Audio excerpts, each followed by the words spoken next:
Continuando a nossa leitura do livro Nas Fronteiras da Loucura, Médium de Valdo Franco, pelo espírito de Manuel Filomeno de Miranda. Capítulo 24. Os serviços prosseguem. Os atendimentos continuavam, ininterruptos. Desencarnados solicitavam apoio e socorro para familiares que se deixavam arrastar pelas extravagâncias dos momentos fugazes. Outros eram recolhidos para a transferência posterior de plano de ação. Ainda outros faziam-se liberados de obsessões selvagens por parte de adversários, igualmente sem a roupagem física. Grupos de auxílio especializado movimentavam-se nos vários mistérios fora e dentro do posto central. O mesmo acontecendo nos subpostos. As primeiras horas da madrugada da quarta-feira não amainavam o entusiasmo da multidão nas ruas e nos clubes, que bebiam até a última gota o cálice do prazer exorbitante. O mentor permaneceu no acampamento central, coordenando os serviços e detalhando a remoção dos pacientes na medida em que as circunstâncias o permitissem. Ficara estabelecido que a construção permanecia como núcleo de emergência para o cotidiano da cidade, à semelhança de diversos outros existentes, e objetivando-se também os futuros carnavais. Então, esse posto de socorro foi ficar para sempre naquele lugar. Foi só para o carnaval e acabou ficando para sempre. As tarefas receberiam um tratamento específico e companheiros diversos ali estagiariam nos serviços a que se entregavam na face da terra.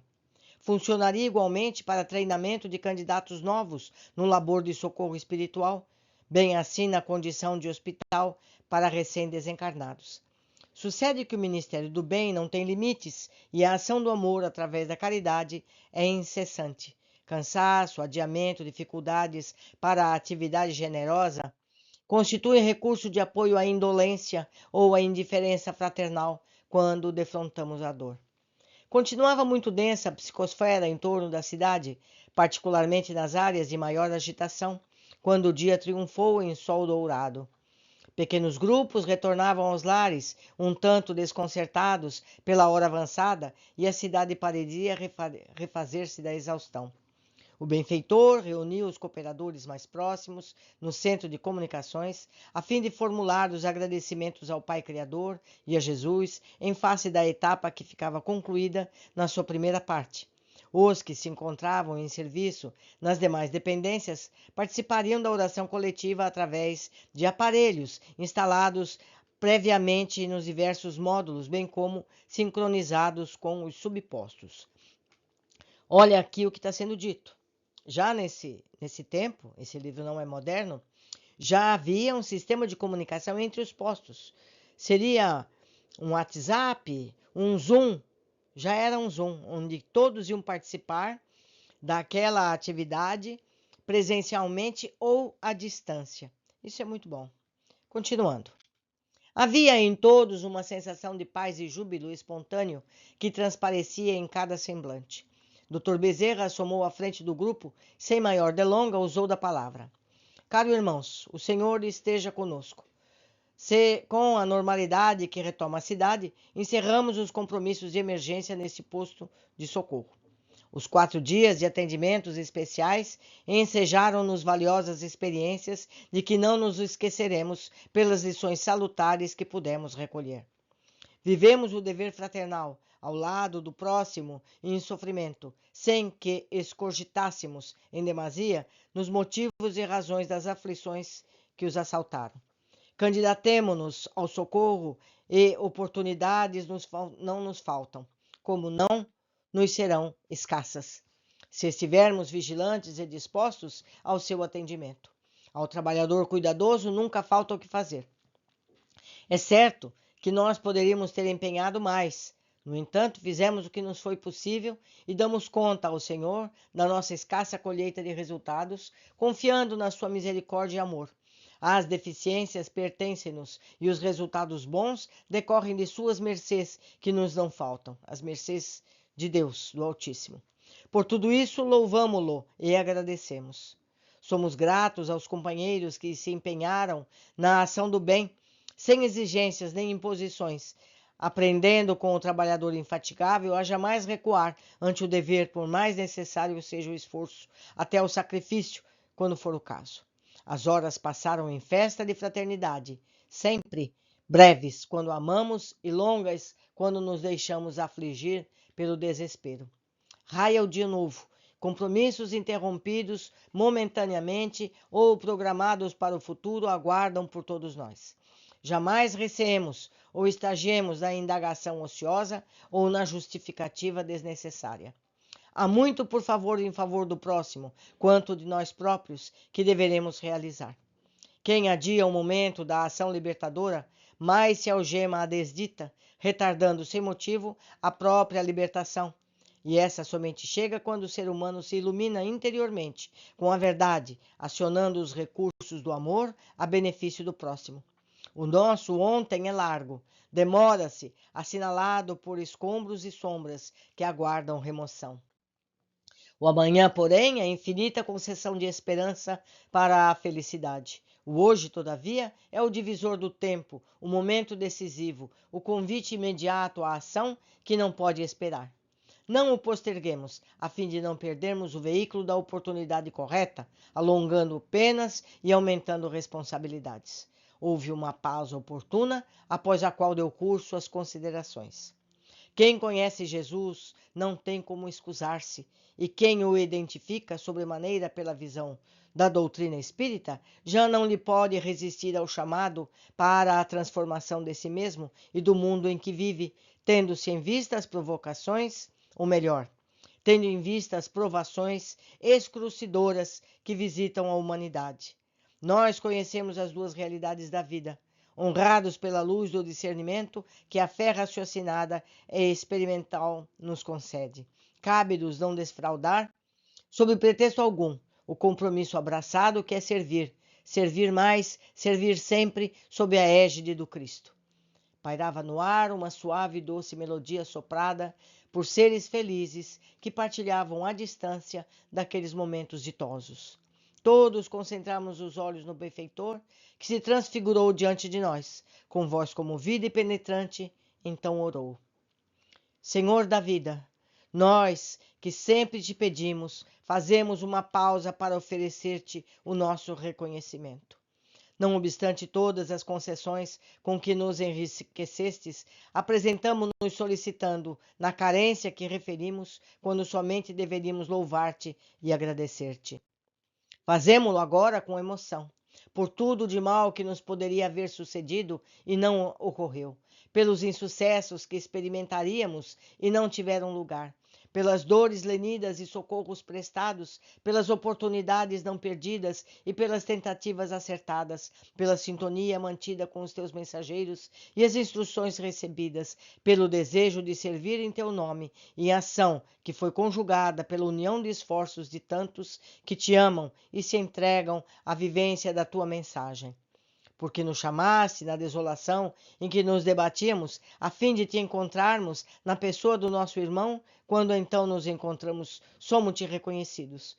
Considerando o que ainda há por fazer e como necessitamos realizá-lo, agradecemos desde já por nos colocares na linha de ação.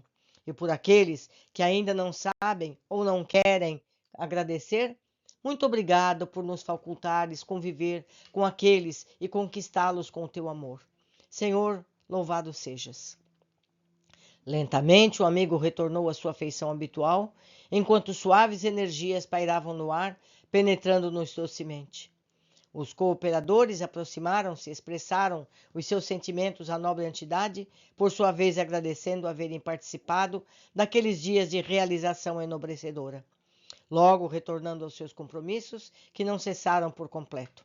Ficamos apenas poucos auxiliares que o acompanháramos em alguns dos atendimentos especiais.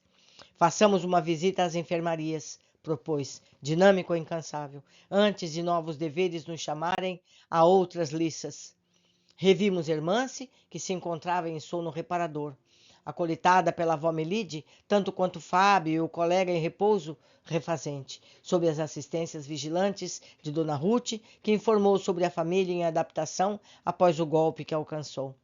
Ouvindo ligeiras explicações da senhora Melide em torno da dor selvagem que se abatera sobre os pais de Irmance, esta perguntou da possibilidade de propiciar-lhes uma visita à enferma por alguns segundos que fossem de modo a serenarem-se.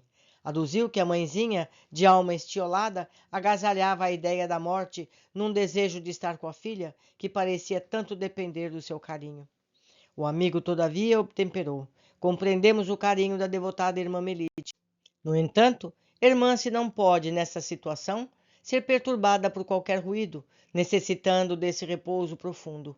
A visita dos pais perturbá-la-ia muito, em razão da zoada mental de que se encontram acometidos, no aturdimento e desespero, terminando por alcançar a jovem através de perigosos dardos de desconforto e saudade.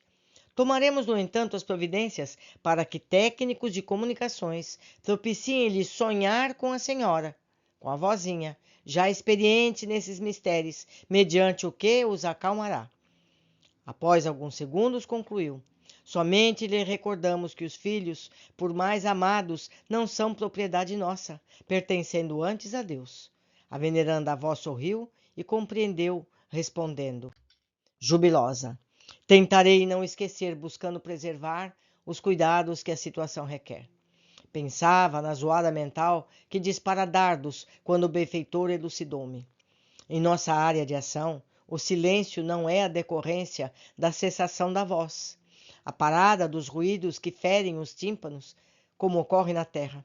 Sendo o pensamento o agente, é natural que, em descontrole, produza tal descarga magnética, especialmente em casos desta ordem, que repercutiriam na enferma, como sendo explosão de granadas, gritos, exclamações, de que, em verdade, está acontecendo no campo vibratório dos familiares, embora sem ressonância na área física. Meus amigos, devemos pensar nisso, devemos controlar os nossos pensamentos, principalmente em relação àqueles que partiram. Quando pensamos qualquer coisa em referência àqueles que estão do outro lado da vida, eles sentem tudo, eles escutam tudo, eles sabem tudo e sofrem ou se alegram. Cabe a nós escolhermos os nossos pensamentos para que seja sempre alegria, sempre crescimento, sempre amor e carinho. Certo? Vamos continuar. De alguma forma, Irmance aqui está defendida desses petárbulos do desequilíbrio doméstico, o que não ocorrerá com alguém em desalinho nas suas imediações vibratórias.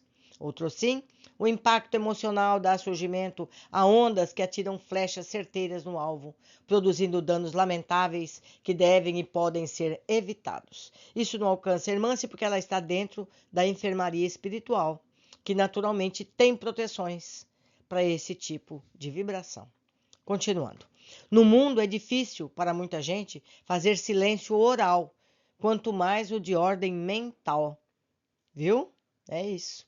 Anuí ante os esclarecimentos e recordei-me dos males que produz a palavra leviana, qual labareda desprotegida ateando incêndio em palheiros próprios e alheios.